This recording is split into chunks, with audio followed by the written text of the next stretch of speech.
You ask Tiger to solve. This deals with linear equations with one unknown. The final result is r equals -6/7. Let's solve it step by step. Simplify the expression.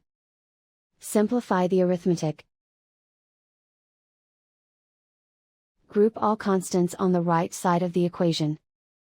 Subtract 6 from both sides. Simplify the arithmetic.